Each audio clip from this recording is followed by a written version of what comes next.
తరువాత వాక్యాన్ని ధ్యానం చేసుకుందాం. ఈ యొక్క కూడిక స్తుతి కూడిక, మొక్కుబడి ప్రార్థన అన్ని కలయిస్తాం. అమ్మా, దేవుడు చేసిన మేలు కొరకు కృతజ్ఞత కూడిక. దానియేలు దేవకన్న వారి కుటుంబాన్ని దేవుడు ప్రేమించి వారు చేసిన మేలు కొరకు ప్రార్థన పెట్టుకుంటాం. లేకపోతే దైవజనులు పిలిపించుకొని కొంత బంధుమిత్రులు స్నేహితులు పిలిపించుకొని ప్రార్థన చేసుకుందాం అనే మాటను బట్టి ఈ యొక్క కూడిక ఏర్పాటు చేయడం అయింది. అందుని బట్టి మీరు అందరూ కూడా చక్కని పాటలు, తర్వాత వాద్యాలతో ట్రాక్ మీద చక్కని పాటలు పాడారు. మీ అందరికి వందనాలు. ముసలాయన కూడా అప్పుడు పేరు పెట్టుకోలేదు, అది కూడా అని అప్పుడు పెట్టుకోలేదులే మధ్యలో. సరే, అసలు బయటకు వచ్చింది. అది కూడా ఉందా అంటే అనుకున్నారులే. సరే మంచిది. కొద్ది నిమిషాలు దేవుని వాక్యం అందిస్తాను. ఈ యొక్క కూడిక నిమిత్తం కీర్తన గ్రంథము, దైవ గ్రంథం నుండి కీర్తన గ్రంథము 128 అధ్యాయము 1-2 వచనాలు చదువుకుందాం. యెహోవాయందు భయభక్తులు కలిగి ఆయన త్రోవలయందు నడుచువారందరూ ధన్యులు.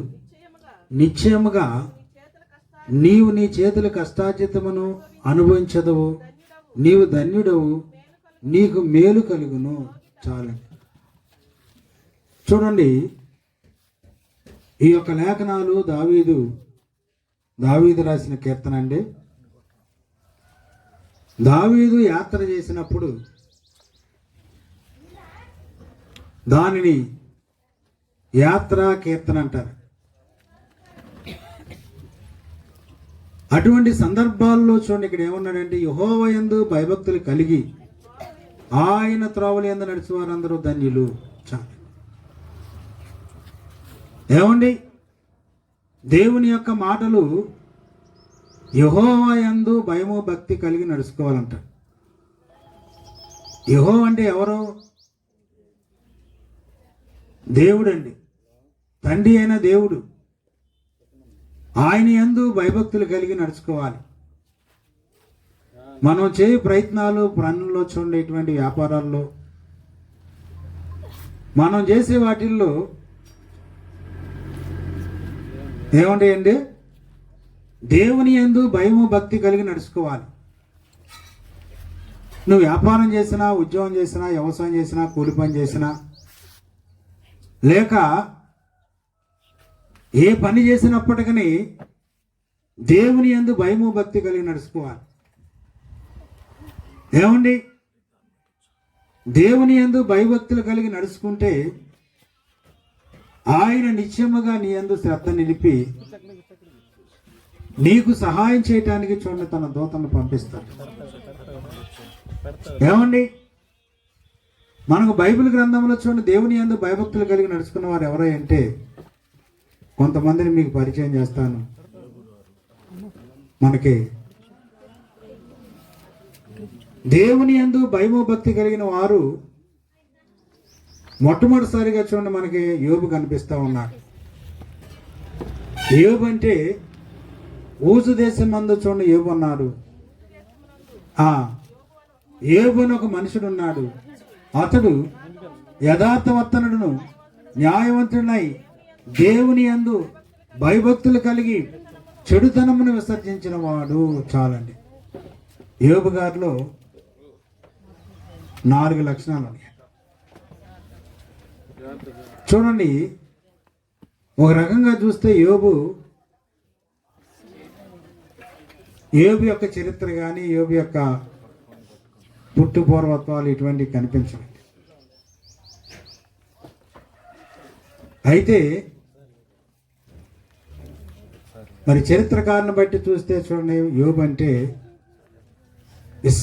ఇస్సాకారు కుమారుడు అని ఒక చోట రాయబడింది. యోబు అంటే ఎవరండి? యాకోబు యొక్క మనవడు అని 2 అధ్యాయాలు రాయబడి. ఎందుకంటే ఇస్సాకారు సంతాన గోత్రాన్ని మనం దినవృత్తాంతాలు చూసుకుంటే అక్కడ ఉంటుంది యోబు అని. మరి ఏబో తెలియదు, కానీ ఈ 2 చోట్ల మాత్రమే చూడండి యోబుని గురించి ప్రస్తావన వచ్చింది. ఏబు ఊజు దేశం మంది ఏబో నాకు మనుషుడు. చరిత్ర బైబిల్ ప్రకారంగా చూసుకుంటే చూడండి, ఎలీఫజ్ అతని ఫ్రెండ్లు ఉన్నారు కదండి, వాళ్ళ ఫ్రెండ్లు వాళ్ళు చూసుకుంటే ఎలీఫజ్ అనే ఆయన ఎవరండి ఏశావు యొక్క సంతానం ఉన్నట్టుగా అక్కడ బైబిల్లో ఆదికాండం ఉంటుంది. దాన్ని బట్టి మనం ఇష్టమైన దాన్ని మనం లెక్క చేసుకోవాల్సింది ఏంటంటే ఏబు వారి తోటివాడని, అంటే యాకోబు సంతానంలో వచ్చినట్టుగా మనకి కొంచెం అర్థం అవుతుంది. పూర్తిగా దాన్ని చెప్పలేము. ఏమండి, ఎలీఫజ్ అని ఆయన ఏశావు యొక్క సంతానం ఉంటాడు. అందుచేత వారి యొక్క సమాన వయస్కులు కాబట్టి దాన్ని బట్టి మనం కొంత ఇస్సాకారు సంతానం ఉన్నవాడని అనుకోవచ్చు. అయితే ఏబు ఊజు దేశమందు యథార్థవంతుడు, న్యాయవంతుడు, దేవుని యందు భయభక్తులు కలిగి చెడుతనాన్ని విసర్జించాడు. 4 లక్షణాలు ఉన్నాయి. ఏమండి, చాలామంది దేవుని సన్నిధిలో చూడండి ప్రార్థిస్తా మందిరానికి వెళ్తారు, కానీ యథార్థ అనేది ఉండదండి. ఏమండి, ఒకటి జరిగితే ఒకటి చెప్తాం. యథార్థం అంటే చూడండి, ఆలోచనలతో సహా దేవుని దగ్గర ఒప్పుకోవాలి, తలంపులతో సహా దేవుని దగ్గర చేసుకోవాలి. దేవుని యందు అటువంటి యథార్థ పరులు చూడండి, దేవుడు వారిని ఒత్తిళ్లు చేస్తాడు. వారికి ఉన్న కష్ట నష్టాలు ఇటువంటి అన్నీ కూడా చూడండి తొలగించబడతాయి. ఏమండి, తరువాత యథార్థవంతుడు, న్యాయం. దేవుని యొక్క యోబు యొక్క ప్రవర్తనలో న్యాయం ఉందండి. న్యాయంగా మాట్లాడేవాడు, న్యాయంగా చూడండి తన ప్రవర్తనలో చూడండి ఎంతో న్యాయవంతుడు, దేవుని యందు భయము భక్తి కలిగిన వాడు, చెడుతనాన్ని దేవుని యందు భయము భక్తి అంటే, భయం అంటే ఏంటి? చాలామంది దేవుని దగ్గరికి వెళ్ళి ప్రభు దగ్గరికి వెళ్ళి, అయ్యా నేను భయపడుతున్నా, భయపడతాను. భయపడటం అంటే ఏంటి? అసలు దేవునికి భయపడటం అంటే దేవుని మాట వినటం, చేయటం. వినటం కాదు కానీ చేయటం. దేవుడు అబ్రహాముతో మాట్లాడినప్పుడు, నీ ఒక్కడైన కుమారుడు అనగా నీవు ప్రేమించే ఇస్సాకును నేను చూపించే దేశానికి వెళ్ళు, మోరియా దేశానికి వెళ్ళి మోరియా పర్వతం మీద నీ కుమారుని చూడ దహన బలికి అర్పించమని చెప్పినప్పుడు, అతను తన పనివారిని తను తీసుకొని గాడిద గంత కట్టి కట్టెలు తీసుకొని దేవుడు తనతో చెప్పిన ప్లేస్లకు 3 దినాలు ప్రయాణం చేసి 22:12 ఏమన్నాడు? తన కుమారుని బంధించి వధించడానికి సిద్ధపడినప్పుడు ఏమన్నాడు? ఆ చిన్నవాని మీద చేయి వేయకము, అతనేమి చేయొద్దు, నీ ఒక్కడైన కుమారుడు అనగా చూడండి నాకు ఇవ్వటానికి నీవు ఎనిది లేదు కనుక ఇందుని బట్టి నువ్వు దేవునికి భయపడేవాడు అని నువ్వు నాకు కనబడుతున్నా. అంటే ఏంటంటే దేవునికి భయపడటం అంటే ఏంటి? దేవుని మాట వింటాం. మనం వింటాం దేవుని మాట వింటాం అంటే ఇక్కడ కూర్చొని వాక్యాలు వింటాం, బయటికి వెళ్ళాక అంతే సంగతి. ఏమండి, దేవుని మాట వినటం అంటే దేవునికి భయపడతాం అంటే ఆయన ఏం చెప్తున్నారు ఆ ప్రకారం చేయటం. ఆ రాత్రి దర్శనం వచ్చింది అబ్రహామునకు, తెల్లారిపాటికి ఉదయానికల్లా మనం అయితే ఎన్ని వాయిదాలు వేస్తాం, ఈ ప్రార్థన పెట్టుకోవడానికి ఎన్ని వాయిదాలు పడినాను, ఇదిగో అని అది కానీ అంటే వేరే రకమైన కాదు, మనిషిని ఒక స్వభావం చెప్తాం. ఇదిగో పెడదాం, అదిగో పెడదాం, ఇదిగో వస్తా అంటారు. ఏమండి, దేవుని సన్నిధికి రావాలంటే చూడండి వాయిదాలు పడిపోతాయి. వాళ్ళు భక్తులుగా చూడండి చరిత్ర పుటలో నిలిచిపోయారంటే కారణం ఏంటంటే దేవుని మాట విన్నారు. అబ్రహాం చూడండి అన్యజనుడేనండి మనకలా. అటువంటి సందర్భాల్లో కూడా దేవుడు పిలిచినప్పుడు దేవుని మాట ప్రకారంగా చేసుకున్నాడు. తన కుమారుని దహన బలిగా అర్పించడానికి సిద్ధపడినప్పుడు పూర్తిగా దేవుని నమ్మాడు, పూర్తిగా దేవుని మాట విన్నాడు, పూర్తిగా దేవునికి లోబడ్డాడు. ఏమండి, అటువంటిదండి దేవుని యందు భయము భక్తి అంటే దేవుని మాట వింటాం. మనం ఎన్ని వాక్యాలు చదివినప్పటికీ, చూసినప్పటికీ, పాటలు పాడినప్పటికీ, పాటలు పాడే చూడండి, పాటల్లో ఎన్నో అర్థాలు ఉంటాయండి. పాటల్లో చూడండి చక్కని అర్థాలు ఉంటాయి. ఆ రచయితలు రాసిన వారు మంచి అర్థాలతో రాస్తారు, కానీ దాన్ని ఆచరణకు వచ్చేసరికి శూన్యం అండి, చేయలేము. ఏమండి, దేవుని యందు భయము భక్తి అంటే ఆనాటి భక్తులు అటువంటి భయభక్తులుగా నిలిచారు కాబట్టి వారికి శ్రమ వచ్చినా, బాధలు వచ్చినా, కష్టాలు వచ్చినా, యోబుకి శ్రమ వచ్చినప్పటికీ దేవుడు అతన్ని విడిపించాడు. విడిపించడమే కాకుండా రెండంతలుగా దేవుడు లాస్ట్కి దీవించాడు. 120 సంవత్సరాల ఆయుష్ని ఇచ్చాడు. ఏమండి, పరిశీలిస్తున్నారా? యోబు లాంటి చూడండి మనుషుడు బైబిల్లో ఎక్కడ కూడా కనిపించాడు. ఒకే రోజున 10 మంది పిల్లలు చనిపోయారు. అసలు దేవుణ్ణి దూషించలేదు, మాట్లాడలేదు. ఏంట్రా దేవుడు నాకు అన్యాయం చేశాడు, నాకు ఇదేంటి శ్రమ వచ్చింది, బాధ వచ్చింది అని అనలేదు. నేను నా తల్లి గర్భం దిగంబరిగా వచ్చాను, దిగంబరిగా వెళ్తాను. యెహోవా ఇచ్చాడు, యెహోవా తీసుకొని పోతారు. అది ఏం చేశాడండి? దేవుని నామానికి స్తుతి అంట. మనకి ఏదైనా నష్టం వస్తే ప్రార్థనకి వెళ్ళాక ఏంట్రా ఎదురు దెబ్బ తగిలింది, ప్రార్థనకి వెళ్తున్న పద్దాకు జలుబు చేస్తుంది, ప్రార్థనకి వెళ్తున్న పద్దాకు దగ్గులు వస్తుంది, దగ్గుకి జలుబుకి తుమ్ముకి ఏదైనా ఇక దేవుని మీద పెట్టేస్తాం. ఏమండి, ఇటువంటి విశ్వాసం అన్నది దేవుని యందు భయము భక్తి అంటే దేవుని మాట వింటాం, సనుక్కోవడం కాదు, కొనుక్కోవడం కాదు.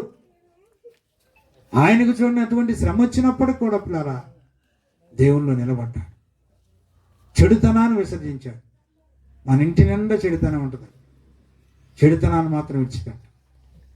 ప్రార్థన ముందు మనం వెళ్ళిపోతాం, అన్నీ ఓడ్చటాలు, పరిచయం చేయటాలు, తర్వాత ఇటువంటి అన్నీ ముందుగానే ఉంటాం కానీ చెడుతనాన్ని మాత్రం విసర్జించాం. మైకి పట్టుకుంటే 10 పాటలు పాడేస్తాం, చెడుతనం మాత్రం పోదండి. చెడుతనం అంటే ఏంటి? చెడుతనం అంటే ఏంటమ్మ? సకల దుర్నీతి పాపం, ఆజ్ఞ అతిక్రమం పాపం. ఏమండి, ఈ ఆజ్ఞ అతిక్రమించడమే చూడండి దేవుని మాట వినకపోవటం పాపం. అందుకని యోబు చెడుతనాన్ని విసర్జించాడు, పాపాన్ని విసర్జించాడు, అక్రమాన్ని విసర్జించాడు, దొంగతనాన్ని విసర్జించాడు, అబద్ధాలు విసర్జించాడు, మోసాన్ని విసర్జించాడు, అక్రమ జీవితాన్ని, చెడుతనాన్ని. ఇంకా చూడండి, మనం ప్రార్థన చేయాలంటే కొంచెం ప్రార్థన చేయమంటే చిన్నగా ప్రార్థన చేయాలి, ఏరేరు మాటలేరు, దాన్ని ఎక్కడెక్కడో చూసుకొని ఏరుకోవాల్సి వస్తాయి. అదే తిట్టమంటే చెడాపడ తిట్టా, దానికి ఏరుకునే పని ఉంటుందా? ఏమ్మా ప్రార్థన చేయమంటే ఏమంటావు? అక్కడో మాట అక్కడో మా నాన్న ఏదో ఏరుకోవాల్సి వస్తాయి. అదే బూతులు ఆడమంటే పంచాంగం ఇప్పుదే ఇక ఇది ఏరుకునే పనే ఉంటుంది.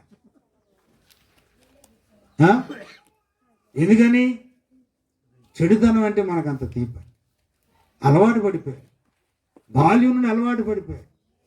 అందుకని చెడు మాటలు చూడండి ఇవన్నీ కూడా నోటికి వాడికైపోయింది, వారి జీవితానికి వాడికైపోయింది.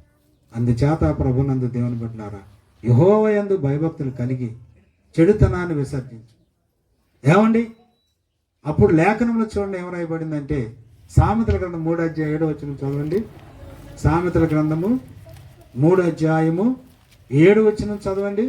నేను జ్ఞాని కదా అని నీవు అనుకొనవద్దు, యెహోవా యందు భయభక్తులు కలిగి చెడుతనమును విసర్జించుము, అప్పుడు నీ దేహమునకు ఆరోగ్యమును నీ ఎముకలకు సత్తువి కలుగును.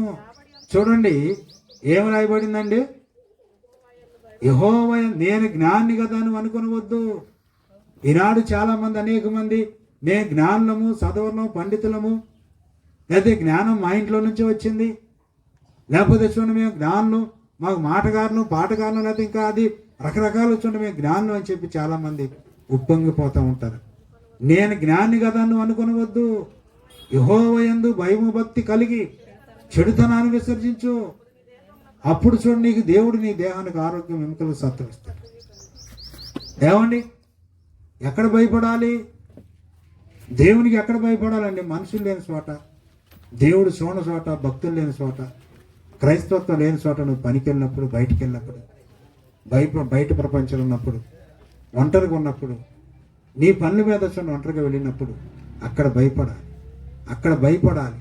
భయము భక్తి లేకుండా చూడండి, నువ్వు దొంగిలించో, పాపం చేసో, అబద్ధాలాడి, మోసం చేసో, ఏదైనా చేసి వస్తే దేవుడు చూస్తున్నారు నీ ప్రతి పాపాన్ని. ఏమండి, యెహోవా యందు భయము భక్తి అంటే నువ్వు ఒంటరి జీవితంలో ఒంటరిగా ఉన్నప్పుడు భయపడాలి. జనాలకు వచ్చాక భక్తిలో మారుమనసు పొందినట్టుగా, జనంలోకి వచ్చాక దేవుని యందు వినయంగా, విధేయతగా, భక్తిగా, భయపడినట్టుగా, గడగడ వణికినట్టుగా నటిస్తామని. మానవుని యొక్క భక్తి అంతా కూడా ఒక నటించడం. ఎక్కడ భయపడుతున్నా నీవు? నీ వస్త్రధారణలో భయపడాలి, నీ మాటల్లో భయపడాలి, నీ ప్రవర్తనలో భయపడాలి. ఎంతసేపు నువ్వు నిద్రపోతున్నావో, ఎంతసేపు ప్రార్థన చేస్తున్నావో, ఎన్ని గంటలు చూడండి దేవునికి సమయాన్ని కేటాయిస్తున్నావో, ఆ విషయాల్లో భయపడాలి. ఏమండి, అటువంటి సందర్భాల్లో నువ్వు భయపడకుండా ప్రార్థనకు వచ్చినప్పుడు, ఆ ఆదివారం లేకపోతే స్తుతి కూడికల టైంలో ప్రార్థనకు వచ్చినట్టుగా భయపడితే దానివల్ల నువ్వు వేషధార అవుతావు తప్ప దేవుని భయం కలిగి జీవించాలి. నువ్వు ఆచారం చేసేటప్పుడు, తప్పు చేసేటప్పుడు, ఆచారాలు పరుగులెత్తేటప్పుడు భయపడు. అయ్యో ఇది తప్పు, ఈ పాపాన్ని బట్టి నాకు శిక్ష వస్తుంది, లేకపోతే నేను కోల్పోతాను, నాకు ఇచ్చిన యొక్క ఇదంతా కూడా కోల్పోతానని చెప్పి. ఏమండి, అటువంటి సందర్భాల్లో భయపడాలి. నువ్వు దేవుని కంటే ముందుగా నీ బంధువులు ప్రేమిస్తావు, నీ స్నేహితులు ప్రేమిస్తావు, నీ అన్నదమ్ములు ప్రేమిస్తావు, నీ సహోదరులు ప్రేమిస్తావు, వాళ్ళకు ప్రాధాన్యత ఇస్తావు. వాళ్ళు ఆచారం చేస్తే దేవుని కూడా పక్కన పెట్టి తక్కిన వెళ్ళిపోతావు. ఏమండి, దేవుని కూడా ప్రక్కన పెట్టేసి, దేవుని వాక్యాన్ని కూడా ప్రక్కన పెట్టేసి పరిగెత్తుతాం. అటువంటి సందర్భాల్లో దేవుని భయం అక్కడ చూపించాలి. అయ్యో ఈ ఆహారం తింటే ఇది తప్పు, ఈ ఆచారానికి వెళితే తప్పు, ఈ పాపం నేను చేయకూడదు, ఇది తప్పు, దేవుని వాక్యానికి వ్యతిరేకం అని చెప్పి నువ్వు ఆ టైంలో నీకు దేవుడు గుర్తురాడాడు. ఏ టైంలో? బంధువుల టైంలో, స్నేహితుల టైంలో, లేకపోతే అన్నదమ్ముల టైంలో, సహోదరుల టైంలో, అటువంటి సందర్భాల్లో నీకు దేవుడు గుర్తురాడాడు. వాళ్ళలో కలిసి తాగటం, తందనాలు ఆడటం, ఆచారాలు చేయటం, ఆచార సంబంధ భోజనాలు తినటం, ఇవన్నీ కూడా చూడండి అనుసరిస్తూ. ఏమండి, అందుకని ప్రభునందు దేవుని బిడ్డలారా, యెహోవా యందు భయము భక్తి కలిగి చెడుతనాన్ని నువ్వు చెడుతనాన్ని విసర్జించుకోకుండా, నా దేవుడు అంటే భయం, అయ్యో నేను గడగడ ఉనిగిపోతాను, ప్రేమ, నాకు దేవుడు అంటే ఎంతో ప్రేమ, పాటలు పాడితే ప్రేమ కాదు, దేవుని భయం కాదు, వాద్యంలో ఇస్తే దేవుని భయం కాదు, ఇన్స్ట్రుమెంట్లో చక్కగా ఇదవుతే అది కాదండి, మందిరానికి వస్తే కాదు, లేకపోతే మందిరాలు ఊడిస్తే, పరిచయం చేస్తే, భోజనాలు వడ్డిస్తే, ఇవన్నీ చేస్తే దేవుని భయం కాదు. కానీ ఆయన మాట వినటం అనేది, చెడుతనాన్ని విసర్జించడం అనేది భయం. ఏమండి, పరిశీలించాలి. యెహోవా యందు భయము భక్తి కలిగి చెడుతనాన్ని విసర్జించము, అప్పుడు నీ దేహానికి ఆరోగ్యం, అని ఎముకలకు సత్తు వస్తుంది. ఉందా? దేవుని భయపడుతున్నావా? దేవునికి యెహోవా యందు భయభక్తులు కలిగి ఆయన త్రావలేదు నడవాలి, దేవుని భయపడాలి. ఇంకొక ఆయన చూడండి, ఒక అన్యజనుడు దేవుడు అంటే గడగడ వణికిపోతాడు. ఎవరండి? కొర్నేలియు. ఆయన ఎవరో అన్యుడు, ఇటలీ అన్నారు, క్రైస్తవుడు కాదు, ఇశ్రాయేలుడు కాదు, ఒక అన్యజనుడు. దేవుని భయం కలిగి అతనికి ఎప్పుడూ ప్రార్థన చేసుకునే అలవాటు. పగల 3 గంటల వేళ కూర్చొని, సమయం దొరికినప్పుడు కూర్చొని ప్రార్థన చేస్తున్నాడు. అపొస్తలుల కార్యములు 10వ అధ్యాయము 1 నుంచి కొన్ని వచనాలు. ఇటలీ పటాలం అనబడిన పటాలములో శతాధిపతి అయిన కొర్నేలి అని భక్తిపడకుడు కైసరులో ఉండెను. అతడు తనంటి వారందరితో కూడా దేవుని యందు భయభక్తులు కలిగి గలవాడయుండి ప్రజలకు బహుధర్మము చేయొచ్చు, ఎల్లప్పుడూ దేవునికి ప్రార్థన చేయుచుండేవాడు. చూడండి, చాలా ఎల్లప్పుడూ దేవునికి ప్రార్థన. ఎవరండి ఈయన? శతాధిపతి అంటే 100 మందికి అధిపతి. శత అంటే 100 మందికి అధిపతి, ఒక అధికారి. ఏమండి, ఒక అధికారి అయ్యుండి దేవునికి భయపడుతున్నాడు, దేవునికి చూడండి ఎల్లప్పుడూ ప్రార్థన చేస్తున్నాడు. మన ప్రార్థన అంటే ఎక్కడండి? కూలి పని చేసుకున్నాడు ప్రార్థన రాయంటే ఏమంటాం? ఎక్కడండి? ఖాళీ లేదండి, సమయం సెలవు లేదండి, నాకు సెలవు లేదండి, సమయం లేదండి, ఒత్తిడి అయిపోయిందండి, ఆదివారం కూడా పని పెట్టుకున్నారు. ఏమండి, దేవుని మందిరాలు అన్నమ్మంటే ఏమంటాం? సమయం దొరకదు, సమయం ఉండదు. ఇక మనిషికి సత్యాగే సమయం. చచ్చిందాక సమయం, వాడు కుదుర్చుకోడు సమయం. దేవుని భయం లేని వ్యక్తి. సమయం, దేవుడు ఇచ్చిన సమయాన్ని దేవునికి ఇవ్వడానికి ఏంటి? 6 దినాలు కష్టపడండి, 7 రోజులు విశ్రమించమన్నాడు. 6 రోజులు నీ పని చేసుకోవడానికి ఇచ్చాడు. 7వ రోజున చూడండి, ప్రభు సన్నిధికి వచ్చి ఈ 6 రోజులు చేసిన కష్టార్జితాన్ని బట్టి దేవుని ఎదుట కృతజ్ఞతాస్తుతులు చెల్లించుకుంటూ, ప్రభా ఈ 6 రోజులు కాపాడారు, మీకు వందనాలు, స్తోత్రాలు, ఇదిగో ప్రభు అని చెప్పి నీకు తోసిన దాన్ని దేవుని సన్నిధిలో అర్పించుకొని, కానుక సమర్పించుకొని ప్రభు దగ్గర కూర్చొని కొన్ని భక్తి నేర్చుకుంటే ఎంతో మేలండి. విశ్రమించు, ఖాళీ ఉండదు. అయితే ఈయనైతే ఈ శతాధిపతి 100 మందికి అధిపతి అని కొన్నేళ్ళు ఎల్లప్పుడూ ఖాళీ ఉండా లేకపోయినా ఏంటండి, ఖాళీ ఉండా లేకపోయినా వాళ్ళ ఇంటి వారందరిని కూడా కంట్రోల్ పెట్టుకున్నాడు. పిల్లలను కూడా కంట్రోల్ పెట్టుకున్నాడు. పిల్లలను కూడా ప్రార్థన చేయబెట్టడం స్టార్టింగ్ చేశాడు. యోబు గారు అలాగే చేశాడు, కొన్నేళ్ళు కూడా అలాగే చేశాడు. యోబు గారు అయితే తన కుమారుల నిమిత్తము తప్పు చేశారేమని చెప్పి వారికి దహన బలులు, కానుకలు అర్పించాడు, కానుక సమర్పించాడు. నువ్వు చేయగలుగుతున్నావా? నువ్వు చేయగలుగుతున్నావండి? ఉదయాన్నే, అరుణోదయం అంటే ఉదయాన్నే లేచి తన పిల్లల కొరకు బలులు అర్పిస్తున్నాడు. బలులు అంటే కానుక. దేవునికి 1 రోజుగా 2 రోజులు నిత్యం చేస్తున్నాడు. ఏమండి, మనం అటు చేస్తామా? ఏమండి, మా అబ్బాయి మంచిగా డాక్టర్ అవ్వాలో, లేదా ఆఫీసర్ అవ్వాలో, ఇంజనీర్ అవ్వాలో, కలెక్టర్ అవ్వాలో, ఐఏఎస్ ఆఫీసర్ అవ్వాలో కోరుకుంటాం. తప్పులేదు, మంచిదే, తప్పులేదు, కోరుకోవచ్చు, మంచిదే. కానీ వాడు పాపంలో పడిపోకుండా నువ్వు కోరుకో. ఏం కోరుకోవాలి? ఆ వ్యక్తి పాపంలో పడిపోకుండా అతని కొరకు, ప్రభువా నా కుమారుడు పాపం చేయకుండా ఉండాలని కొంత కానుక, బలి అంటే కొంత కానుకను దేవునికి సమర్పించాలి. అలాగూ సమర్పిస్తే ఆ కానుక అనేది దాన్ని పట్టుకొని కుమారుని ఒక దారిలో పెట్టింది, దారిలో నడిపిస్తుంది. ఏమండి, పరిశీలించాలి, దైవ గ్రంథాలు పరిశీలించాలి. ఎల్లప్పుడూ అలాగే చేస్తున్నారు. ఎల్లప్పుడూ కొన్నేళ్ళు ప్రార్థన చేస్తున్నాడు, దాన ధర్మాలు చేస్తున్నాడు. తనకు వచ్చిన దాంట్లో తను ఒక్కడే తింటలేదు, తనొక్కడే బ్యాంక్ బ్యాలెన్స్ దాచుకోవట్లేదు, పేదలకు పెడుతున్నారు. అనేక మందికి చూడండి, ఎల్లప్పుడూ దానా ధర్మాలు చేసుకుంటూ చూడండి, తన సొమ్ములో కొంత తీసి కొంత దేవునికి, కొంత ప్రజలకి ఖర్చు పెడతాను. అటువంటి మంచి మనస్తత్వం కలిగిన వ్యక్తి 3 గంటలు ఇదే టైంలో ప్రార్థన చేస్తున్నాడు. ఏమండి, ఇదే టైంలో ఇంట్లో కూర్చొని ప్రార్థన చేస్తున్నాడు, దేవునికి ప్రార్థన చేస్తున్నాడు. ప్రార్థన చేస్తుంటే ఏమైందండి, దేవుని దూత వచ్చి మాట్లాడుతుంది, కొన్నేళ్ళు నీ ప్రార్థనలో, నీ ధర్మ కార్యాలు, నీ భక్తి, నీ నీతి, ఇవన్నీ కూడా దేవుని సన్నిధి జ్ఞాపకార్థంగా చేయాలి.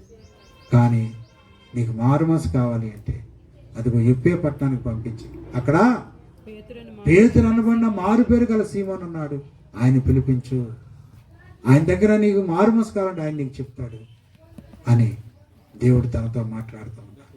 ఈనాడు చాలా మంది దేవుని వాక్యాన్ని పరిశీలించరండి, చదువుతూ ఉంటారు గుడ్డెత్తి చేలో పడ్డట్టు. మీకు దర్శనం రావచ్చు, దేవుడు మాట్లాడవచ్చు, దేవుడు చెప్పొచ్చు. చాలామంది నాకు దర్శనాలు చెప్తారండి, పలానా దర్శనం వచ్చింది, అది దర్శనం మంచిదే, దర్శనం రావచ్చు. దర్శనం వచ్చినంత మాత్రాన అది మారుమనసు అవుద్దా? కాదండి. ఎవరు కావాలి? దేవుని చేత పంపబడిన సేవకుడు కావాలి, అభిషక్తులైన సేవకుడు కావాలి, దేవుని చేత పంపబడిన ఒక దూత కావాలి.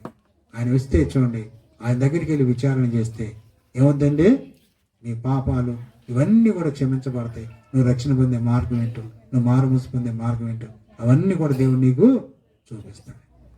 ఏమండి, దేవుని యందు భయం భక్తి అంటే వాళ్ళిద్దరు చక్కగా దేవునిలో భయభక్తులు కలిగి నడుచుకున్నారు. తర్వాత ఆయన త్రావలేదు నడిచిన వారందరూ ధన్యులు.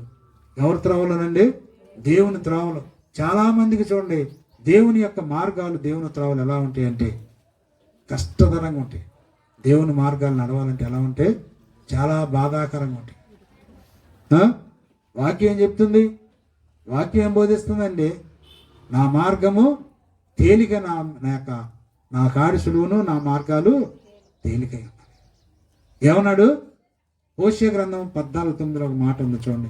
హోషేయ గ్రంథము 14 అధ్యాయం, ఏలయనగా జ్ఞానులు ఈ సంగతులు వివేచింతురు, బుద్ధిమంతులు వాటిని గ్రహింతురు. ఏలయనగా యెహోవా మార్గములు చక్కనివి, నీతిమంతులు దాన్ని అనుసరించి నడుచుకుందరు కానీ తిరుగుబాటు చేయవారు దారికి అది అడ్డము గనుక వారు తొట్టిల్లిపోతారు. ఎవరండి? హోషేయ ప్రవక్త ద్వారా దేవుడు ఏం మాట్లాడారు? జ్ఞానులు ఈ సంగతులు వివేచిస్తారు. దేవుని గురించి చూడండి, జ్ఞానికి ఆ యార అనేది జ్ఞానులు తెలుసుకుంటారు. ఎవరికండి? దేవుని గురించి అన్వేషణ చేసేది ఎవరు చెప్పండి? జ్ఞానులు. ఏమండి? జ్ఞానులు ఈ సంగతులు వివేచిస్తారు. యేసుక్రీస్తు వారు పుట్టినప్పుడు లోకంలో ఎంతోమంది ఉన్నారు, ఎంతోమంది చదవలు ఉన్నారు, తెలివి కలిగిన వాళ్ళు ఉన్నారు, కానీ ఆ యొక్క వార్త అనేది జ్ఞానులే దాన్ని విచారించారు. మీరు గుర్తించవలసిన విషయం ఏంటంటే దేవుని గురించి అన్వేషించేది జ్ఞానులే. పరలోక రాజ్యం మనం చనిపోయాక ఏమవుద్ది? మన శరీరం ఒకటి ఇదే మట్టి అయిపోద్ది. ఆత్మ ఎక్కడికి వెళ్తుంది? ఆత్మకి పరిస్థితి ఏంటి? ఎక్కడికి వెళ్ళొద్దని ఆలోచించేవారు మాత్రము జ్ఞానులే. మరి ఎప్పుడు కూడా చూడండి ఏం చేస్తారు? పరిశీలిస్తూ ఉంటారు. ఏమండి? జ్ఞానులు ఆ యొక్క దేవుని గురించి అన్వేషణ, విచారణ, వివేచిస్తూ ఉంటారంట. యేసుక్రీస్తు వారు పుట్టినప్పుడు తూర్పు దేశం నుండి కొంతమంది జ్ఞానులు ఆ నక్షత్రాన్ని చూసి చూడండి, ఆ నక్షత్రాన్ని చూసి ఒక మహనీయుడు ప్రపంచంలో ఒక మహనీయుడు పుట్టాడని చెప్పి వాళ్ళు ఏం చేశారు? ఆ నక్షత్రాన్ని ఫాలో అయ్యి యోదయ బెత్లెహేం దేశానికి వెళ్ళారు. ఏమండి? యోదయ బెత్లెహేం దేశానికి వెళ్ళారు. ఆ దేశానికి వెళ్ళినప్పుడు ఆ యొక్క నక్షత్రాన్ని ఫాలో అయ్యి యేసుక్రీస్తు వారి యొద్దకు వచ్చి వాళ్ళు తమ పెట్టెలు విప్పి కానుకలు అర్పించి ప్రభువుని పూజించి సాగిలి పడ్డారు. చూసారా? జ్ఞానులుగా పట్టిద్దాన్ని. ఏమండి? ఈ లోక జ్ఞానం, ఈ లోక సంబంధ జ్ఞానులుగా అయితే చూడండి దాన్ని పట్టదు. వాళ్ళు ఏ విధంగా డబ్బు సంపాదించాలి, ఏ విధంగా మంచి భవనాలు కట్టుకోవాలి, ఏ విధంగా చూడండి మంచి ఆహారం తినాలి, నా తర్వాత నా కుమారుడు తర్వాత నా మనవడు తర్వాత ముదిమానవుడు తర్వాత ఇనుమానవుడు, అట్లా అనుకుంటూ చూడండి 3-4 తరాల వరకు డబ్బు సమకూర్చుకుంటూ ఉంటారు. డబ్బు దాహం అనేది తీరదు. ఏమండి? అయితే జ్ఞానం అలా అనుకోరు. చనిపోతే నా పరిస్థితి ఏంటి? నా ఆత్మ ఎక్కడికి వెళ్తుంది? నా ఆత్మ ఎల్లు స్థలం ఏంటి అని చెప్పి దాన్ని విచారించి పరిశోధించి దాన్ని పరిశీలిస్తారు. జ్ఞానులు ఈ సంగతులు వివేచిస్తారు, బుద్ధిమంతులు వాటిని గ్రహింతుడు. ఏలయనగా యెహోవా మార్గాలు చక్కనివి. దేవుని యొక్క మార్గాలు ఎటువంటి అండి? ఆయన త్రోవలేందు నడిచేవారు ధన్యులు. దేవుని మార్గాలు చక్కనివి, నిన్ను పాపలను విడిపించేవి, నీ సహోదరుల మీద అసూయ లేకుండా చేసేవి, ఈ లోక సంబంధ చెడుతనాన్ని విసర్జింపజేసేవి, పాపాన్ని చూడండి విడిచిపెట్టజేసేది. దేవుని మార్గాలు నిన్ను చనిపోయిన తర్వాత మోక్షాన్ని తీసుకెళ్లే మార్గాలు. ఏమండి? దేవుని మార్గాలు ఎంతమందికి కావాలి? ఏలైనగా యెహోవా మార్గాలు చక్కనివి. చాలా మంది అంటారు, అయ్యా నేను మార్గం పొందలేనయ్యా. ఎందుకని? లేచిన కానీ చేసి అబద్ధాలు ఆడుతుంది. ఒక మా దగ్గర ప్రార్థనకు వచ్చింది, ఒక వ్యాధిని బట్టి ప్రార్థనకు వచ్చింది. ప్రార్థన చేస్తూ ఉంటే అయ్యగారు కాలే జారేనో చేయజారేనో నీ ప్రార్థన మేము చేయలేమయ్యా. నువ్వు బాల్యం నుండి చేసేటప్పుడు నొప్పిస్తున్నారు, ఒకవేళ కాలే జారేనో చేయదు. వచ్చిందా రోగం కోసం, నా రోగం బాగుపడితే చాలరా అనుకుంటా. అది లేదండి. ఏమంటుందండి? కాలే జారేనో చేయజారే. ఆ వయసు అంతా 50 సంవత్సరాల పైన ఉంది. 50 సంవత్సరాల పైన ఉంది. ఆమె నడవలేని స్థితిలో ఉండి కుంటుకుంటూ నడుస్తూ ఒళ్ళంతా బాగా బాడీ ఎక్కువ ఇదైపోయింది. అంత ఇదైపోయి కూడా ఆమె ఏమంటుందంటే కాలేజారేనో చేయజారని అయ్యగారు వెళ్ళొస్తాను ఇక్కడ చిన్న ప్రార్థన చేయి. ఏంటది? ఏంటండి? కాలు చేసి ఆడటం ఏంటండి? నేను చనిపోతే నరకం, నీకు సగం ఆయుష్ అయిపోయింది. మా బ్రతికితే ఒక 5-6 సంవత్సరాలు 10 సంవత్సరాలు బ్రతుకుతారు. ఇంకేముంది? పరిస్థితులు అయిపోయినాయి. దేవుడిచ్చిన ఆయుష్ దగ్గరకు వస్తుంది. అటువంటి సందర్భాల్లో నువ్వు ఇటువంటి పని చేయకోకుండా చూడండి, దేవుని త్రోవలో నడవకుండా నేను నడవలేనయ్యా చేయలేనయ్యని ఎన్ని వంకలండి, ఎన్ని దాన్ని చూడండి. ఏమండి? పరిశీలించాలి. యెహోవా మార్గములు చక్కనివి. మనకులాగా వంక టింకరగా ఉండే మార్గాలు కాదు, అన్యాయం అక్రమం ఉండే మార్గాలు కాదు, చెడుతనం ఉండే మార్గాలు కాదు, లేకపోతే ఇతరులను మోసగించే మార్గాలు కాదు, ఇతరులు చూడండి ఇంకా పరిస్థితిని బట్టి ఇతరులు చూడండి ఇచ్చేసే మార్గాలు కాదు. కానీ యెహోవా మార్గాలు చక్కనైనవి, చక్కగా ఉంటాయి. నీతి కలిగిన మార్గం, యథార్థమైన మార్గాలు. అందులో ఎవరు నడుస్తారంటండి? నీతిమంతులు అందులో నడుస్తారంట. కానీ దాన్ని అనుసరించి నడుచుకుంటారు. కానీ చేయలేని వాడికి, తిరుగుబాటు చేసేవాడికి పెద్ద ఏనుగు తీసుకొచ్చి నెత్తిమీ పెట్టినట్టు. దేవుని మార్గాలు ఎలా ఉంటాయండి? నేను అడవలేము, కాసేపు కూడా వినలేరండి వాడికి. ఎందుకని వాళ్ళకి ఏనుగు నెత్తిమీ పెట్టినట్టు మొయ్యలేకుండా రామును పడేస్తారు. ఎటువంటి అండి? యెహోవా మార్గాలు చక్కని మార్గాలండి. దేవుని యొక్క మార్గాలు అనుసరించి నువ్వు నడిస్తే నీ జీవితం చక్కబడిద్ది, నీ బ్రతుకు చక్కబడిద్ది, నీ కుటుంబం చక్కబడిద్ది, నీ భర్త చక్కబడతాడు, నీ భార్య చక్కబడిద్ది, నీ పిల్లలు చక్కబడతారు. ఇంకా చూడండి, నీ సమస్యలన్నీ చక్కబడిపోతే దేవుడు వాటిని సరళం చేస్తాడు, మార్గం సరళం చేస్తాడు. యెహోవా మార్గమును చక్కని, అందులో నువ్వు నడుచుకోవాలి. ఏమండి? యేసుక్రీస్తు వారు ఏమన్నారు? నేనే మార్గము, సత్యము, జీవము, నా ద్వారానే తప్ప ప్రపంచానికి ప్రభు ఒక ఛాలెంజ్ విసిరాడు. ఎవరండి? యోహాను సువార్త 14 అంటాడు, యేసు నేనే మార్గమును, సత్యమును, జీవమును, నా ద్వారానే తప్ప ఎవడనూ దేవుని యొద్దకు వెళ్ళలేడు. ఏమండి? యేసుక్రీస్తు వారే మార్గము. పరలోక రాజ్యానికి వెళ్ళటానికి, నీవు నీతిని అనుసరించి నడవటానికి, భక్తిలో నడవటానికి, మారుమనసు పొందటానికి, పాపక్షమాపణ పొందటానికి ఆయనే మార్గమే. ఆయన మార్గాలను నడుచుకుంటే నీ జీవితం ఎంతో చూడండి. ఇప్పుడు ఒకవేళ శ్రమల్లో ఉన్నప్పటికీ, ఈ లోకంలో శ్రమ వచ్చినప్పటికీ, రేపొద్దున చనిపోయిన తర్వాత నీ ఆత్మ అనేది వేదనకరమైన స్థలాన్ని తప్పించుకుంటుంది. వేదనకరమైన స్థలం అంటే 10 రోజులు కాదు, 10 సంవత్సరాలు కాదు, 10 నెలలు కాదు. ఏమండి? ఎప్పుడు దాకండి? యుగాలు అగ్ని ఆరదు, పురుగు చావు. అవన్నీ మనకు తెలిసినప్పటికి కూడా మారు మనసు పొందలేము, దేవుని దగ్గర రాలేము, ఆయన త్రోవలో నడవలేము. ఆయన త్రోవలో 4 రోజులు నడిస్తే అమ్మో మేము నడవలేము అయ్యా, నాకు అవసరం లేదు, చేయలేకపోతున్నా. ఏంటమ్మా ప్రార్థన మార్గం సహోదరు అని అడిగారు.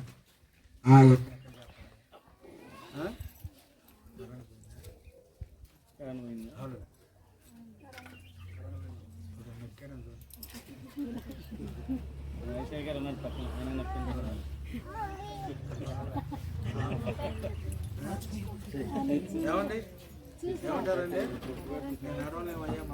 పప్పు కరెంట్ చూడయా. చూడండి వాక్యాన్ని, యెషయా గ్రంథంలో మీ మార్గాలు దేవుని మార్గాలు చెప్పొద్దు, మాకు అడ్డం రావద్దు. యెషయా గ్రంథంలో 30 అధ్యాయము 9వ వచనం చదవండి. వారు తిరుగుబాటు చేసే జనులు, అబద్ధమాడు పిల్లలు, యెహోవా ధర్మశాస్త్రం విననొల్లని పిల్లలు, దర్శనం చూడవద్దని దర్శనం చూసి వారితో చెప్పువారు, యుక్తవాక్యములే మాతో ప్రవచించుడి, మృదువైన మాటలు మాతో పలుకుడి, మాయా దర్శనము కనుడి, అడ్డము రాకుండుడి, త్రోవను తొలగుడి, ఇశ్రాయేలు పరిశుద్ధ దేవుని సంగతి మా ఎదుట ఎత్తొద్దు అని భవిష్యత్ జ్ఞానంతో పలుకువారనై ఉన్నారు. చూడండి ఏమన్నాడండి? అడ్డం రావద్దు, ఈ దేవుని మాటలు మా ఎదుట ఎత్తొద్దు, నీ మార్గాలు మాకు వద్దు. ఏమంటారండి? మనం తీసుకెళ్ళి పత్రిక పంచాము, దేవుని తెలియని వాళ్ళకి అది మార్గం పొందండి, దేవుని నమ్ముకోండి, అది ఇదని మనం పత్రిక ఇచ్చామనుకోండి. ఏమంటారు? మా దగ్గరికి ఎందుకు వచ్చారు, మీరు మా వీధికి ఎందుకు వచ్చారు, మేము రమ్మన్నావా, మీకు పర్మిషన్ ఉందా? ఇవాళ సోషల్ మీడియా వచ్చిన తర్వాత ఏమంటున్నారండి? ఎవరు రమ్మన్నారు మిమ్మల్ని? మేమందరం అన్ని జనులు, మా వీధికి ఎవరు రమ్మనండి? మా మార్గాలకు మీరు అడ్డం రావద్దు, మీ దేవుని సంగతి మా ఎదుట ఎత్తొద్దు, మీ పరిశుద్ధ దేవుని సంగతి మా ఎదుట ఎత్తొద్దు అని ఎవరితోనండి? భవిష్యత్తు జ్ఞానులు అంటే ఎవరు? భవిష్యత్ జ్ఞానులు అంటే దేవుని సేవకులు. దేవుని సేవకులు భవిష్యత్ జ్ఞానులు. వాళ్ళతో చెప్తూ ఉంటారు, మీ దేవుని మార్గాలు మా ఎదుట ఎత్తొద్దు, మృదువైన మాటలు చెప్పండి, నన్ను ముచ్చట్లు చెప్పండి, మోసుకోని మాటలు చెప్పండి, మాయా దర్శనాలు చెప్పండి. అబద్ధాలు బోళ్ళు నమ్ముతారు. మాయా దర్శనాలు అంటే ఏంటి?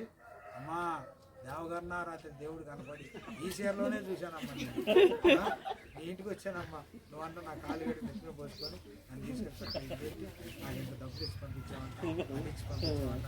మాయ దర్శనం యథార్థం చెబుతూ వింటాడు ఎవరన్నా? మాయా దర్శనం, మాయలు చేసే దర్శనం, తిరిగి అటువంటి మాటలు జనాలు అలవాటు పడిపోతుంది. ఇంకా భక్తి తిరణాలలాగా జనం రాదు.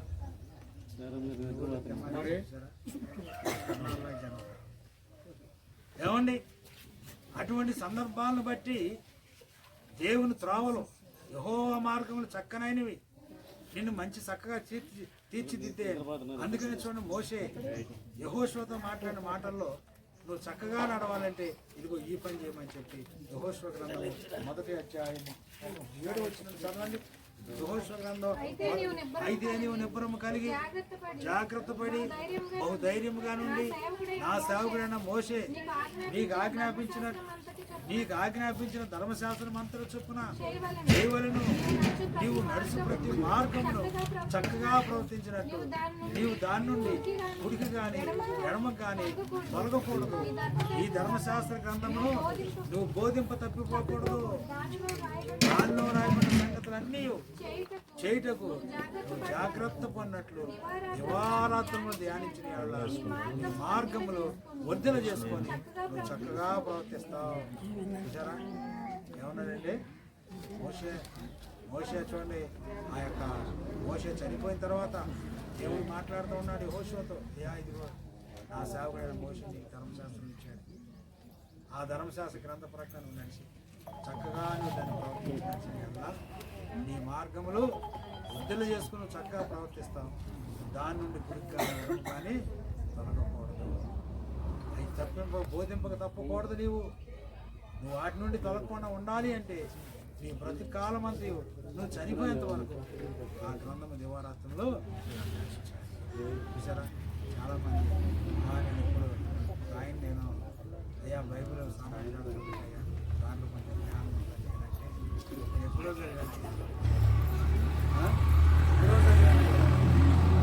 చదివిన ఎన్ని ఎందుకు చేస్తున్నావు? తప్పులు ఎందుకు చేస్తున్నావు? ఎప్పుడో చదివావా? ఏం చేయమన్నాడండి? దివారాత్రులు దాన్ని ధ్యానించాలి. చనిపోయేంత వరకు బైబిల్ చదవాలి. ఏమండి పరిశీలించాలి. నీ మార్గంలో వృద్ధులు చేసుకోవాలంటే, నువ్వు చక్కగా ప్రవర్తించాలంటే, నీలో వంకరతనం పోవాలంటే, నీలో బూతులు పోవాలంటే, నీలో అబద్ధాలు పోవాలంటే, నీలో లంచాలు పోవాలంటే, నీలో చూడండి ఇటువంటి ఇతరుల సొమ్ము ఆశించి దోసుకొని విరోధ భావాలతో జగడాలు ఇవన్నీ పోవాలంటే ఏం చేయాలి? ఆ బైబిల్ గ్రంథాన్ని ధ్యానించాలి. దివారాత్రులు చదవాలి. దివారాత్రులు చదివినప్పుడు నువ్వు చక్కగా నడుస్తావు. నీ మార్గాలు విడుదల చేసుకుంటావు. నీ మార్గం ఏది తప్పు, ఏది కరెక్ట్, ఏది రైట్, ఏది మంచిది కాదు, ఏది చెడుదని చెప్పి నీవు చక్కగా ఏమండి. ఈనాడు చాలామంది బైబిల్ కొనుక్కుంటారు కానీ అది దేనికి పరుగుతాయండి? ఆ సంచి సిలివేషన్ చదివి గుట్టించుకొని శుభ్రంగా బూజు బట్టి అవసరం అయితే జ్వరం వచ్చినప్పుడు జబ్బు చేసినప్పుడు ఆ పిల్లలు తలగాడి కన్నా పెట్టి ఆయన పేస పోసి దుమ్ము దుప్పుడు నిన్న పేసలు గీతలు పోసి ఆ దులుపుకొని నల్లులు రెట్టేసి ఉంటుంది చూడండి ప్రతి బైబిల్. నాకు బైబిల్ అంటే ప్రాణం. నేను ఎప్పుడు కూడా జాగ్రత్తగా ఉంచుకుంటాను. కొన్ని సంవత్సరాల తరబడి నా దగ్గర అట్లాగే ఉంటుంది నలగదు బైబిల్. ఏమండి నేను దివారాత్రులు దేవుని వాక్యాన్ని ధ్యానిస్తాను. గొప్ప కాదు కానీ 1990 మార్మస్ పొందాను. ఆ రోజు నుంచి ఇవాళ వరకు ప్రతి ఉదయం ప్రతి సాయంత్రం చదువుతూనే ఉంటాను. ఒక్కరోజు కూడా మిస్ అవ్వచ్చు. ఒక్కరోజు కూడా మిస్ అవ్వండి. నా ఎన్నో శ్రమలు రాని, కష్టాలు రాని, బాధలు రాని, ఎన్నాను రాని, నేను మాత్రం బైబిల్ చదవటం. ఏమండి ఎందుకని అంటే దివారాత్రులు ధ్యానిస్తేనే నువ్వు చక్కగా ప్రవర్తిస్తావు. నీవు నీతిని పట్టుకుంటావు, యథార్థను పట్టుకుంటావు, సత్యాన్ని పట్టుకుంటావు, దేవుని వాక్యానుసారం నడవగలవు. నువ్వు చనిపోయిన తర్వాత కూడా నువ్వు మోక్షానికి పరలోక రాజ్యానికి. ఏమండి దావీదు అంటున్నాడు చూడండి, తన కుమారుడైన సొలొమోను రాజుతో ఒక మాట అన్నాడు. దావీదు మాట్లాడుతున్నాడు చూడండి. రాజుల 1వ గ్రంథం 2వ అధ్యాయము 3వ వచనం చదవండి. రాజుల గ్రంథం 1వ గ్రంథం లోకలందరూ పోవలసిన మొదటి నుంచి చదవమ్మా. దావీదునకు మరణకాలము సమీపింపగా అతడు తన కుమారుడైన సొలొమోనుకు ఎలాగాజ్ఞ ఇచ్చెను, లోకులందరూ పోవలసిన మార్గాన నేను కూడా పోతున్నానయ్యా. కాబట్టి నువ్వు ధైర్యం తెచ్చుకొని నిబ్బరము కలిగి నీ దేవుడని యెహోవా అప్పగించిన దాన్ని కాపాడి ఆయన మార్గముల్లో అనుసరించిన ఎడల, నువ్వు ఆయన మార్గాలు అనుసరించిన ఎడల నువ్వు ఏ పని ఎక్కడ తిరిగినాను అన్నిటిలో వివేకముగా నడుచుకుందువు. చూసారండి, మోషే ధర్మశాస్త్ర ప్రకారంగా, మోషే ధర్మశాస్త్రం రాయబడి ఉన్న దేవుని కట్టడాలను, ఆయన నియమించిన ధర్మమంతటిని, ఆయన న్యాయ విధులను, శాసనములను గైకొనుము. అప్పుడు నీ పిల్లలు తన ప్రవర్తన విషయంలో జాగ్రత్తగా ఉంటారని చెప్పి దేవుడు నాకు ప్రమాణం చేసిన ఆ ప్రమాణాన్ని బట్టి నేను ఆ సింహాసనం మీద నీ సంతానం ఒకరిని నిలబెడతానని చెప్పి దేవుడు దావీదునకు వాగ్దానం చేశాడు, స్థిరపరిచాడు. ఏమండి, లోకులందరూ పోవలసిన మార్గం నేను వెళ్తున్నాను కాబట్టి నువ్వు ధైర్యం తెచ్చుకుని నిబ్బరం కలిగి మోషే ధర్మశాస్త్రం రాయబడిన సంగతులు అనుసరించి దేవుని యొక్క మార్గాలను నీవు నడుచుకోవాలి. ఏమండి, ఆయన త్రావుల్లో నువ్వు నడవాలి. యెహోవా యందు భయభక్తులు కలిగి ఆయన త్రావులు యందు నడిచి వారందరూ ధన్యులు. దావీదు చెప్పినట్టుగా సొలొమోను కొంతకాలం నడుచుకున్నాడు. దేవుడు జ్ఞానం ఇచ్చిన తర్వాత, తెలివినిచ్చిన తర్వాత సొలొమోను రాజు బాగా ఆస్తులు, డబ్బు సంపాదించి ఆస్తి అనేది అతని మనసుని తిప్పివేసిన తర్వాత సొలొమోను 1000 మంది భార్యలు, 700 మంది రాజకుమార్తెల భార్యలు, 300 మంది ఉపపత్తులు ఉంచుకొని కామాతురత కలిగిన వాడే ఏం చేశాడండి? దేవుని మార్గాలు తప్పిపోయి విడిచిపెట్టాడు. ఏమండి, పరిశీలించాలి. ధనం వచ్చినప్పుడు మనుషుడు దేవుని ఆజ్ఞ విడిచిపెడతాడు. అహంకారం పెరిగినప్పుడు దేవుని యొక్క మార్గాలు విడిచిపెడతాడు. అందుకని ఆయన త్రోవల్లో నువ్వు నడవాలండి. యెహోవా త్రోవలో ఆయన యందు భయభక్తులు కలిగి ఏమన్నాడు? ఆయన త్రోవలు యందు నడిచి వారందరూ ధన్యులు. నిత్యముగా నీవు నీ చేతుల కష్టార్జితం అనుభవిస్తావు. నువ్వు పని చేసి వచ్చి కష్టపడి ఇచ్చేసి నీ చేతుల కష్టార్జితం చాలా మంది కష్టపడతారు కానీ చేతుల కష్టార్జితం అనుభవించరండి. నాకు తెలిసిన ఒక ఆయన రైల్వే జాబ్ ఎంప్లాయ్, మా విశ్వాస ఒక ఆయన ఉండేవాడు. వాళ్ళ ఆవిడ మా విశ్వాసి. అయితే అతనికి 50,000 60,000 వచ్చేది. కానీ ఇంటికి 50,000 60,000 జీతం వచ్చినప్పటికీ ఇంటికి మాత్రం 2,000 3,000 తీసుకొచ్చాడు. ఆ అమ్మాయి పాపం ఏదో పనికి కూలి పనికి వెళ్ళి కష్టపడి పని చేసుకొని ఆ 2 పిల్లలు 4 పిల్లలు ఆ పిల్లల్ని పెంచుకుంటూ వచ్చాడు. ఇతను వెళ్ళి తాగటం, తందనాలు తాగి అప్పులు చేసి ఆ అప్పులన్నీ అటు కట్ అయిపోయాయి. ఎందుకు చేశాడంటే మందు పార్టీ, బాగా తాగటం, తాగి వేరే అమ్మాయిని పెట్టుకొని లోక సంబంధంగా శరీర సంబంధం పాపాన్ని పెట్టుకొని ఆ అమ్మాయి కొంత, తాగుడు కొంత, సిగరెట్లు, బీడీలు, కళ్ళు ఇవన్నిటికీ సగం సగం పోయి లాస్ట్కి వచ్చేది ఎంతండి? ఒక 2,000 1,500 తీసుకొచ్చి వారి చేతిలో పెట్టేవాడు. ఏమండి, నిత్యముగా కష్టార్జితం అనేది చూడాలి తినలేకపోయింది. కారణం ఏంటండి? ఇటువంటి చెడు వ్యసనాలు దేవుని త్రోవలో నడవక, దేవుని విడిచిపెట్టి, సత్యాన్ని విడిచిపెట్టి, నీతిని విడిచిపెట్టి, ఏమండి ఆయన త్రోవలు యందు నడిచి వారు ధన్యులు. నిత్యముగా నీకు ఒక 10 రూపాయలు వచ్చినప్పటికీ దానిలో దేవుడు నిన్ను దీవిస్తాడు. మొదట నీ స్థితి కొద్దిగా ఉంటుంది, తర్వాత తుదక నీవు అభివృద్ధి పొందుతావు, ఆశీర్వదించబడతావు. అందుచేత ప్రభునందు దేవుని బిడ్డలారా ఈ యొక్క సాయంకాల సమయంలో పరిశీలించుకొని యెహోవా యందు భయభక్తులు కలిగి ఆయన త్రోవలు యందు నడిచి వారందరూ ధన్యులు. నిత్యముగా నీవు నీ చేతుల కష్టార్జితం అనుభవిస్తావు. నీవు ధన్యుడవు, నీకు మేలు కలిగిద్ది. నీ లోగిట నీ భార్య ఫలించి ద్రాక్ష వలవలే ఉండును. నీ భోజన బల్ల చుట్టూ నీ పిల్లలు ఒలీవుల మొక్కల్లాగా ఉంటారు. యెహోవా భయభక్తులు గలవాడు ఇలాగూ ఆశీర్వదించబడు. సీయోనులో నుండి దేవుడు నిన్ను ఆశీర్వదిస్తాడు. నీ జీవితకాలం అంతయు యెరూషలేమున క్షేమం కలిగి నువ్వు చూచదు. నీ పిల్లలని నీవు చూస్తావు. ఇశ్రాయేలు మీద సమాధానం ఉండును గాక. ఆ వాక్యం అలా ఉంది. అందుచేత ప్రియులారా, ముందు నువ్వు నేర్చుకోవాల్సింది ఏంటంటే దేవుని యందు భయము భక్తి కలిగి నువ్వు ఏ పని చేసినప్పటికీ, వైద్యం చేసినా, వ్యాపారం చేసినా, ఉద్యోగం చేసినా, కూలి పని చేసినా, వ్యవసాయ పని చేసినా అంతా డూపే చేస్తారు. అంతా డూపే. పనికి కనుక ఎత్తే కాంట్రాక్ట్ తీసుకొని ఏదో పని ఉందనుకోండి, ఏ రాడ్ బెండింగో, పెయింటింగో లేకపోతే ఇంకేదో ఉందనుకో, ఆ పని ఉంటే మీరు ఒక డబ్బా కొంటాం, 2 డబ్బాలు నీళ్ళు కలపటం, గిరగిరగ తిప్పి సొన్న వేసేసి దాంట్లో మిగలాలి. మరి అదే మరి సిమెంట్ కొన్నాం అనుకో, సిమెంట్లో అది, ఐరన్లో అది. నేను కొనుక్కొస్తానండి, నేను రాకుండా మీరు ఎలా మాకండి. ఉటిదే వీడి కమిషన్ రావాలి. ఇప్పుడు కమిషన్ నాకు ఇస్తారయ్యా తీసుకుంటా, అది చెప్పి తీసుకుంటే తప్పలేదు.